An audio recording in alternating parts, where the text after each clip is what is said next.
My name is Peter, 28 years of age, um, and I have recently been offered a role in a UK-based airline. As I said, I've been offered a role, so I've completed all my pilot training. I do have both a CAA and an EASA license, frozen ATPL. Yes, I grew up in Bristol, and my family's from Kenya, so we used to go back quite a bit. And the first time we went back, I was actually invited into the cockpit. I saw the pilots, I saw the buttons. I thought this is a really cool gig, and my interest just kind of grew from there. I also in Bristol when the Concorde took its last flight.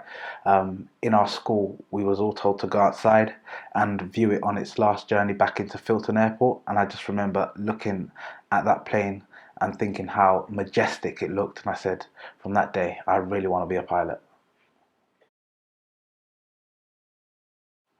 I started making steps towards becoming a pilot initially when I was in high school in Kenya. I did a subject called aviation technology and kind of learned all the fundamentals about aviation. Um, at that point, I couldn't afford flight training, so I did a undergrad degree in computer science. But I quickly knew that that wasn't the path I wanted to go down, so I moved back to London and started pretty much from day one saving money to progress and start my PPL. Essentially, not delaying the process of starting. I kind of knew that I had to have a substantial amount of money before I started because I didn't want to start and stop and start and stop. So I worked for a few years and saved up pretty much every penny I could. And then when I thought it feasible to commence training, I kind of took the risk and went to a flight school, and then everything kind of fell into place from there.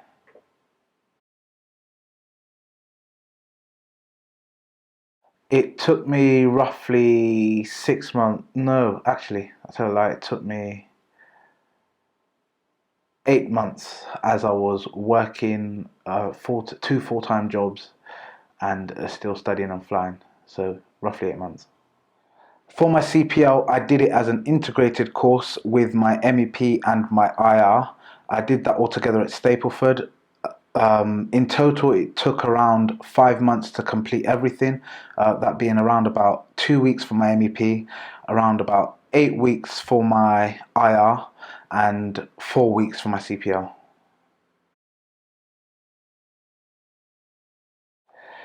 It would be working and getting the money to continue the training, as there is no currently, well, not that I'm aware of, no particular funding available. So I knew I had to do it all myself, which at that time I had a decent first job, but I also did security to kind of get the extra money that I needed to pay for flight school. So working two jobs as well as trying to study, getting the grades, and also putting time aside for flight training was kind of my biggest struggle. As I said, working two jobs, and in the latter stages, it was a combination of loans and credit cards. The dream of becoming a pilot, the dream. I wake up every day and I dream, and I can vision it. And if I see something, I want to get it. And it's just that sheer determination and relentlessness, even through COVID, even through, you know, the industry kind of falling on its feet. I just knew that one day I'd become a pilot, and that dream I just kept it alive, and I just kept on going, and I found myself in a position where I am today. I'll answer that question. The most enjoyable part of my training was the IR training, the intensity of it, um, and the fact that I wasn't looking outside at all. It was all instrument based. It was all very technical. All of the calculations. I really loved it. It's very intense, but if you put in the effort, it can be quite enjoyable. It's a cutthroat industry, and the only people who make it are relentless people who've got the resilience to stick it out even when they're hit with hurdles and barriers, because you'll get a lot of them during your training and even when looking for a job. I've gone through my fair few, and I just had to be resilient and maintain that focus and that desire to achieve the job. During my hour building, I believe that's probably the most enjoyable phase of training, because you need to get the hours. You'll take up your friends, you'll go to places you haven't been before. I used to love going through the city, and the scenic views, flying. You've got the first-hand view of the sunsets, flaring on landing. I quite enjoy that, and the whole experience of flying. Once you've flown, I don't think there's anything better in my opinion. So, yeah, for anybody who wants to start flying, trust me, it's so enjoyable, and I'm looking forward to doing it as a career. And I don't think I'll work a day in my life. Well, I could start by saying this. I personally always knew I wanted to be a pilot. So I didn't particularly need that much additional motivation. But for somebody considering it, I'd say just take that first step, go to a flight school. There's quite a few around. Look for a local one around your area. Take a trial flight. It'll be anywhere between 100, £150. Go up for 30 minutes, see how you feel.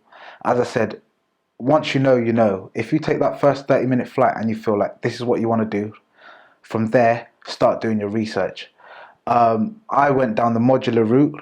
Having done my research, I knew I could save quite a bit of money and come out the other end with the same licenses.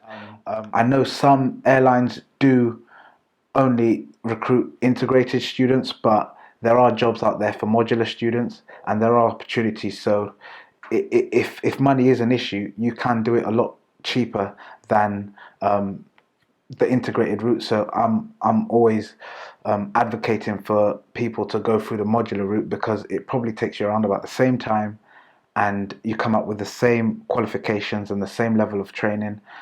I received a very high standard of training, but at a fraction of the cost at some of the schools that I went to. So it is possible. It will take a lot of effort, but it is possible. It's not an impossible feat. So just do your research, find out the schools near you, look at the reviews, and look at the quality of the cadets that come out of that school. And if they do gain employment, and yeah, once you've done your research, you can make the appropriate choices which will suit yourself. That's what I'd advise anybody looking out to start flying.